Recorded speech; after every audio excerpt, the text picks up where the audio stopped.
मुझसे जुड़े जैसे मैं नवरात्रि के सभी 9 दिनों का उत्सव मनाने की चुनौती लेती हूँ, प्रत्येक देवी के महत्व में गहराई से उतरते हुए। नवरात्रि, जिसका शाब्दिक अर्थ संस्कृत में 9 रातें है, एक महत्वपूर्ण हिंदू त्योहार है जो भारत और दुनिया के अन्य हिस्सों में मनाया जाता है। इन 9 दिनों में देवी के 9 रूपों या देवियों की पूजा की जाती है और उनका उत्सव मनाया जाता है। प्रत्येक देवी नारीत्व के एक अलग पहलू का प्रतिनिधित्व करती है और मिलकर वे महिला सिद्धांत की अंतिम शक्ति का प्रतीक बनती हैं।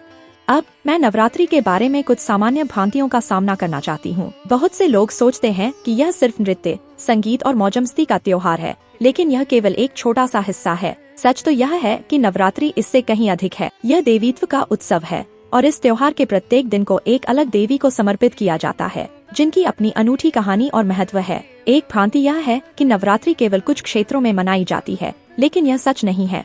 हालांकि यह सही है कि यह त्योहार कुछ क्षेत्रों जैसे गुजरात और महाराष्ट्र में अधिक लोकप्रिय है। यह पूरे भारत में और यहाँ तक कि उन अन्य देशों में भी मनाया जाता है जहाँ हिंदू समुदाय है।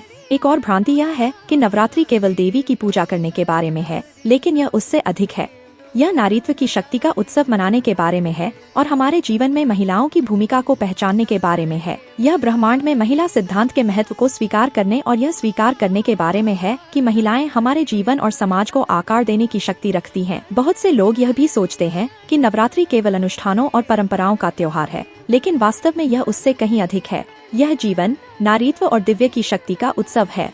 यह महिलाओं की सुंदरता और ताकत को स्वीकार करने और उनके जीवन में महत्वपूर्ण भूमिका को पहचानने के बारे में है। अब हम नवरात्रि के दौरान मनाई जाने वाली प्रत्येक 9 देवियों की कहानियों और विशेषताओं में गहराई से उतरते हैं। पहली देवी है देवी शैलपुत्री, जो प्रकृति की शक्ति और प्राकृतिक दुनिया की सुंदरता का प्रतिनिधित्व करती है। दूसरी देवी है देवी ब्रह्मचारिणी, जो भक्ति, ज्ञान और समझ का प्रतीक है। तीसरी देवी है देवी चंद्रघंटा, जो साहस, वीरता और सुंदरता का प्रतिनिधित्व करती हैं। उन्हें अक्सर सिंह पर सवार देखा जाता है और उनकी कहानी साहस और ताकत की है। चौथी देवी है देवी कूष्मांडा, जो सूर्य की शक्ति और ब्रह्मांड की ऊर्जा का प्रतिनिधित्व करती हैं।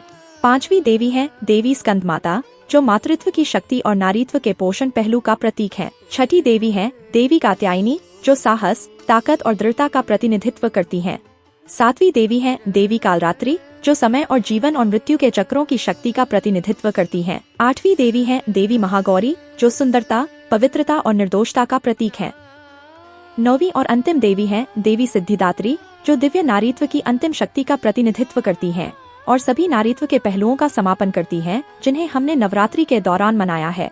नवरात्रि का उत्सव केवल इन 9 देवियों की पूजा करने के बारे में नहीं है, बल्कि यह खुद को और हमारे चारों ओर के लोगों को सशक्त बनाने के बारे में है।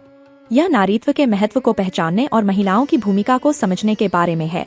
जब हम नवरात्रि का उत्सव मनाते हैं, तो हम केवल एक त्योहार का उत्सव नहीं मना रहे हैं, हम जीवन का उत्सव मना रहे हैं। हम महिलाओं की सुंदरता, ताकत और शक्ति का उत्सव मना रहे हैं।